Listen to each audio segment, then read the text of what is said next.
We will next learn some laws of limits.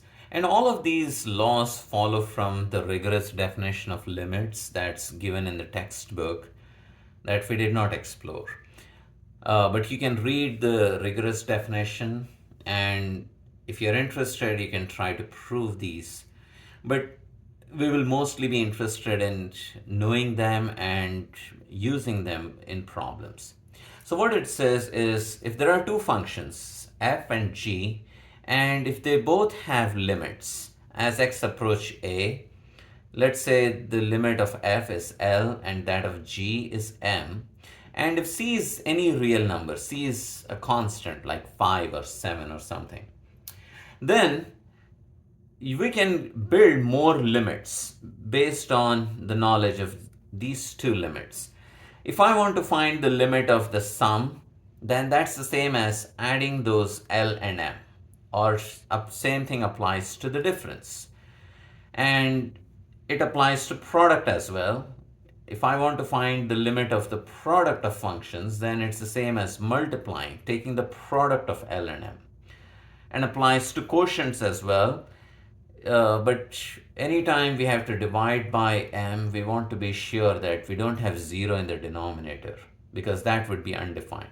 So as long as this m is not 0, I can find the limit of f over g by just taking L divided by m.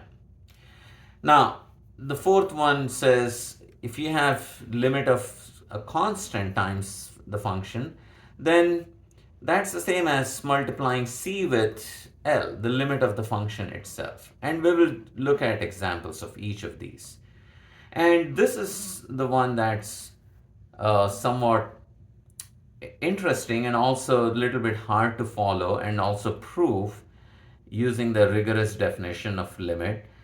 But if you are taking the composition of functions f and g, this is what it says. That's the same as f of the limit of g of x as x approaches a. Now this is same as m, so that will be equal to f of m. Now sometimes this is called passing to the limit. Anyway, let's look at examples of each of the applications of these. So first one, if I have a sum, so let's say I have these two functions, limit x approaches, say 3 of x squared plus x cubed. Now I could simply split this into two separate limits, x approaches 3 of x squared, and then take the limit x approaches 3 of x cubed. So here I get 9, 3 square is 9, and 3 cube is 27, so I get 36. Now this applies even if I replace the plus with a minus. If this was a minus, I would have 9 minus 27 instead of 9 plus 27. Now what about the product? Let's try that as well. So if I have to find limit x approaches 1 of, say, x squared and sine x, then I can simply ask what is the limit x approaches 1 of x squared, and what is the limit as x approaches 1 of sine x, and I can multiply those two quantities. Well, the first answer is 1 because I can plug 1 and I get 1 square, which is 1. And then I get sine of 1. And sine of 1 is just sine of. So 1 times sine of 1 is sine of 1. And typically in calculus, when we use trigonometric functions, the angle is in radians. So this is really sine 1 radian. All right, let's look at the third example. We can divide as well. So what that says is if I have to find, say, limit x approaches 2 of something divided by something. Now this time I can just take x cubed, and again I can take sine of x, it does not matter, or cos of x. So then this will be, I can just take limit of x approaches 2 of the numerator, which is 2 cube, and limit x approaches 2 of the denominator, which is cosine of 2. So this is going to be 8 divided by cosine of 2.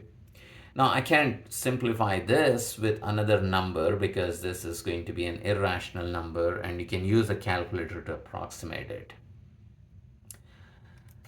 Now, the fourth rule says that if you have a constant, then that's not going to be a problem. So for example, if I have to find limit x approaches 2 of say 5x square.